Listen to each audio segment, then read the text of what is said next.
So this is our mooring in Huddersfield, and we've been here for a few days now.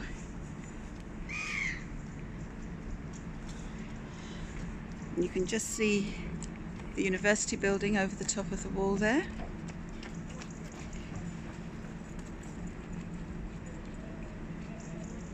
And there is the Aspley and the marina and the wharf up there.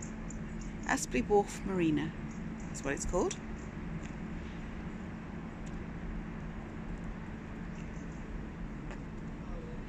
And we came through that swing bridge. Sorry, a lift bridge. I do keep saying the wrong words on those, lifts and swings. And Peter is there on the phone. We are about to do a water run.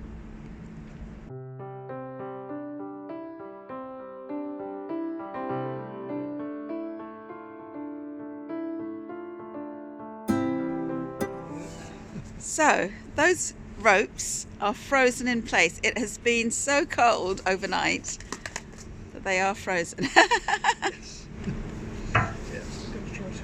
Oh, it's just unravelled. Oh, that was easier than I thought, because I'm going to need those. Yes.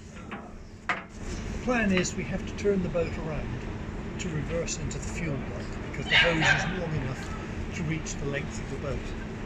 And then I can push across to the water point and then spin it round again and reverse back up here. I don't think there's any benefit in having the boat facing the other way, because I need to know where the next winding hole. Well, we'd have to go through the bridge, so we might as well turn it around and reverse back. We better crack on and get some water and some diesel, and then come back and moor up nicely. Yes, try out the new hose. Oh yes. The new expanding hose. I hope it's going to work. Now this is a new make, and it was from Amazon. We were using a hose lock one. We've had it for about 3 years, but it was the second one because the first one gave up the ghost quite soon, and we got a refund on it, I think, and you got another one. Yeah, no, I just changed it. I went in and said this doesn't work, and they just said I'll pick another one. Yeah, so that's the second one. So that one About 3.5 years. getting on for 3.5 years. Yeah. So So now we've got this next one, a green one. We'll see how it works. I'll let you know. it had a fair use, because it would have been used roughly every 10 days Yeah. for 3.5 years. So that's more use than your average garden hose, perhaps, because it gets a lot of use in the summer. That's and then true. Nothing in the winter. Yeah. Okay. Right. Okay. Well, I'll get ready to start the engine, Okay. and I'll get the adjusters, the tools, so I can open up the fuel tank. Okie doke then. Let's get to I it. think I'll dip it to see what we've got, and then I can estimate roughly how much we need to get in there. Right. Okay. That's going to be, I'm guessing, around about 120 litres, maybe 130. Okay. Right. Right, I'm going to stop now. Going down, down, down.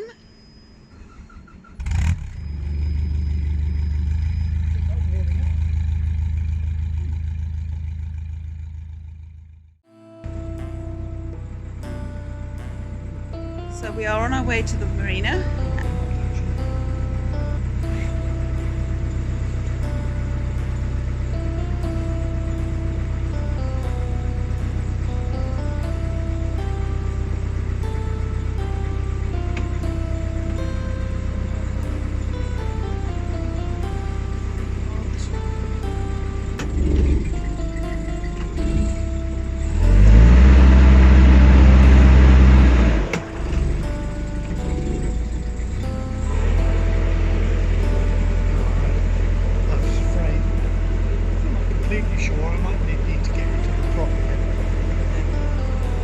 So we think there's no steering. Might.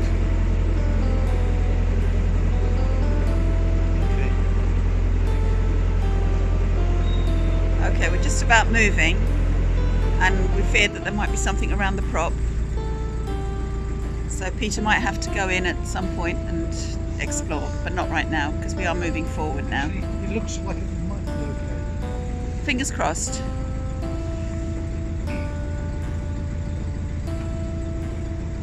Now, this is our first time doing this. We have to go down to the marina itself and then turn around in order to be at the right end for the fuel pump.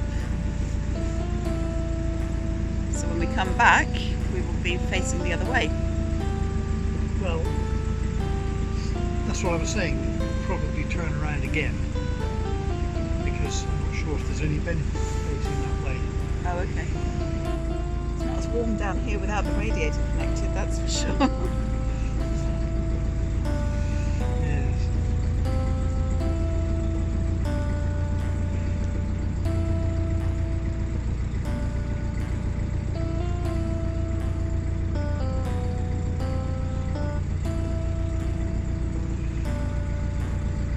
There's another way in. Looking at different ways of getting into Sainsbury's from here. We haven't done it yet.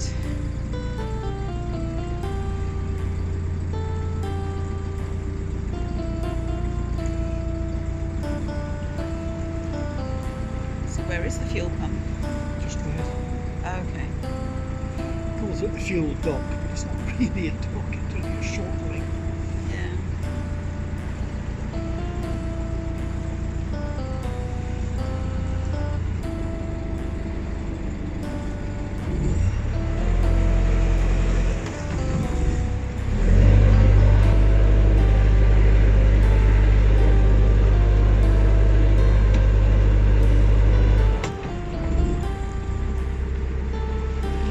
There are quite a few leaves on the water, and I'm hoping they're not going to get caught up in the propeller.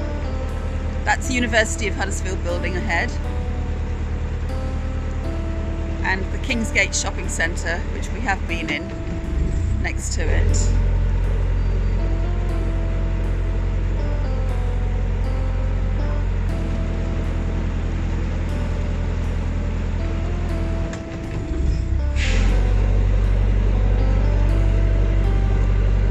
So in order to turn here, it's a series of forward propulsion and reverse.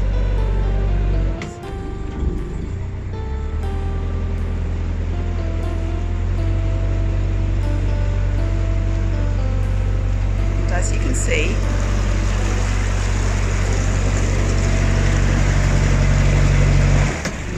we are very close to other boats. And this is very reverse.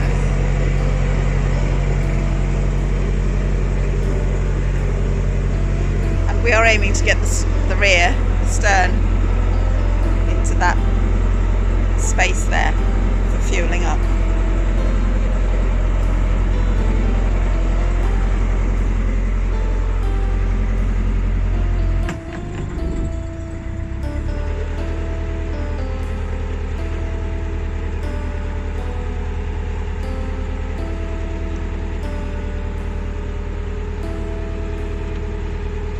That's where the front of the boat is now.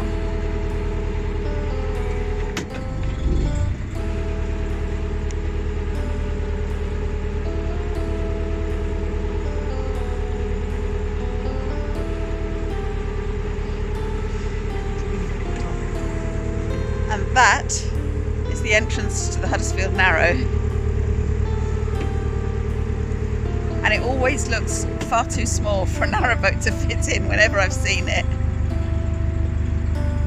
But it is designed for a narrowboat to fit in, so. And we're almost round.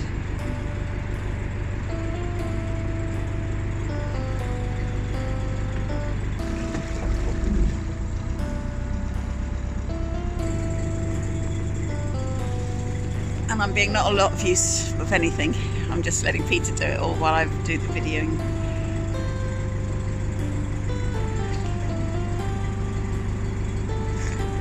And we're in neutral at the minute, so he's just going to pull the boat in.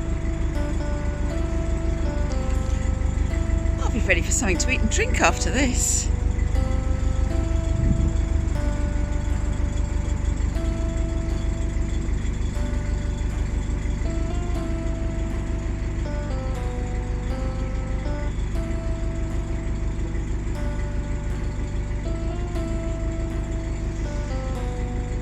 there we go. So we have the fuel, and we now have to get across to there, to the water point. And I've just put the kettle up for a cup of tea. And Peter has gone into the office there to make a payment. We've also picked up some coal, but we need to turn the boat around in order for it to be easy to load up, because the coal lives on the front in the well deck. So there we are. A grey morning in Huddersfield, and it's very cold. I've had to put another pair of socks on. So I'm now inside the boat, and Peter is in the process of pushing the boat across. I say pushing. He's not physically pushing, because it means he would have to walk on water, and he's not that Peter.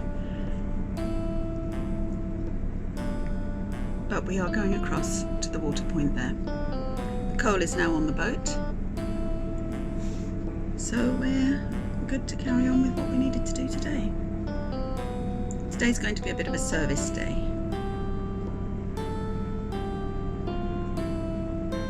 Over there you have Elsan, which Peter will also do, and the water. And we'll try out the new hose as well.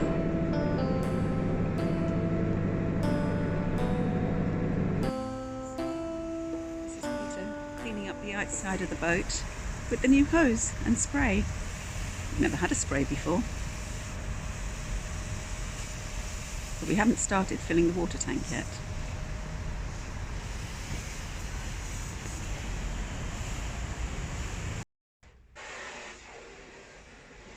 This is what it looks like from the inside.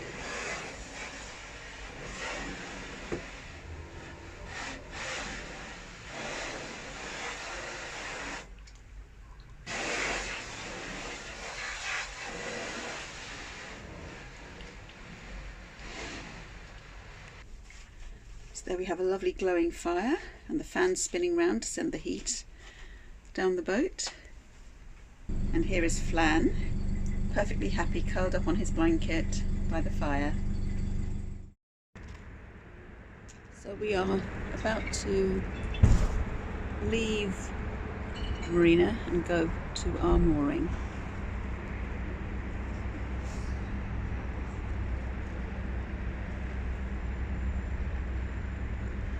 And we are heading in that direction.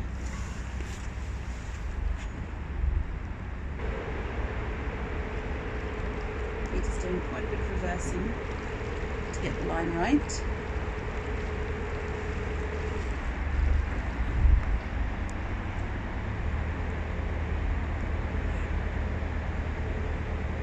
You can see the ripples in the water from the engine.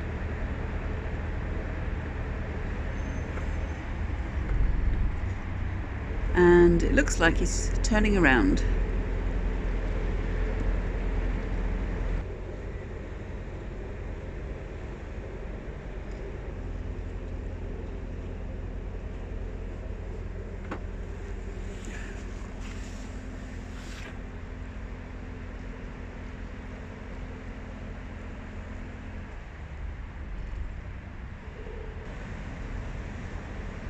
And we're almost turned.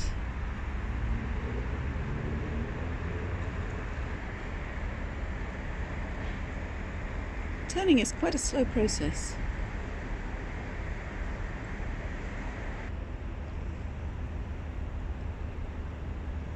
So it feels like we're just drifting. You can't really hear the engine much from this end.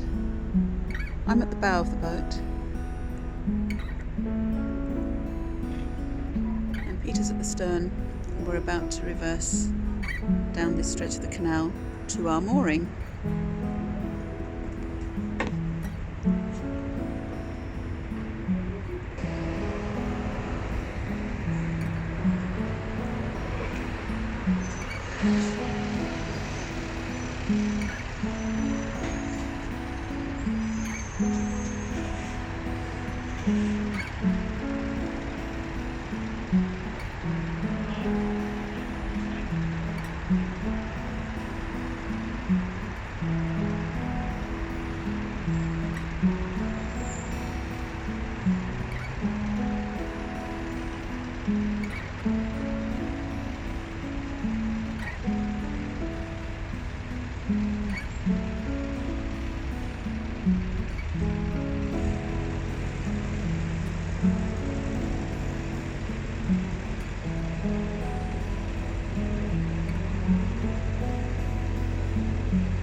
tiller hard over.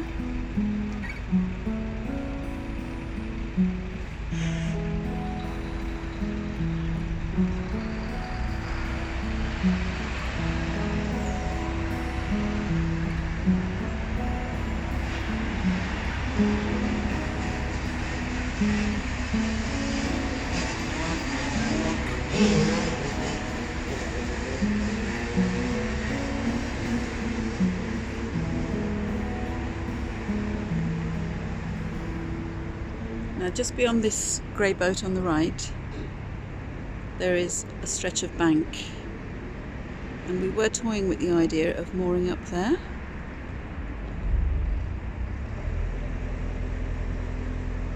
But I'm not sure if it's actually going to be long enough, so we might just go back to where we were. Which wasn't a bad mooring, it's just that the noise from the generators or chillers or whatever it was woke me up at night. And we were moored just beyond that little white cruiser that you can see at the end. So let's see if he's heading back there or whether he's going to attempt to moor up in front of this little yellow boat. We'll see.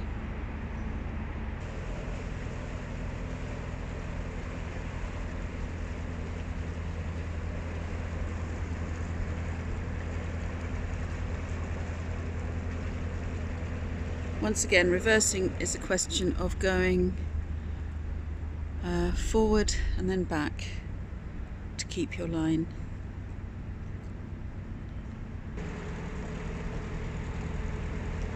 Yes, I can't tell whether Peter is going to attempt for this space or the one beyond. No, I think he's going back to our original mooring. I think that's probably the best position for us.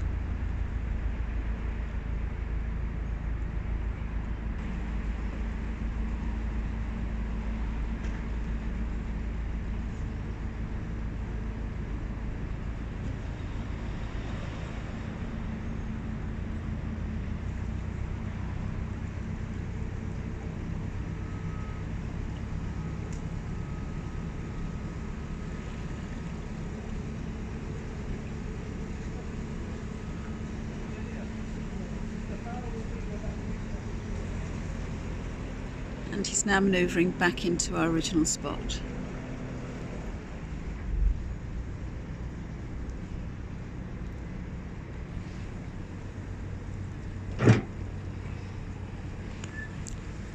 And there's the little cruiser.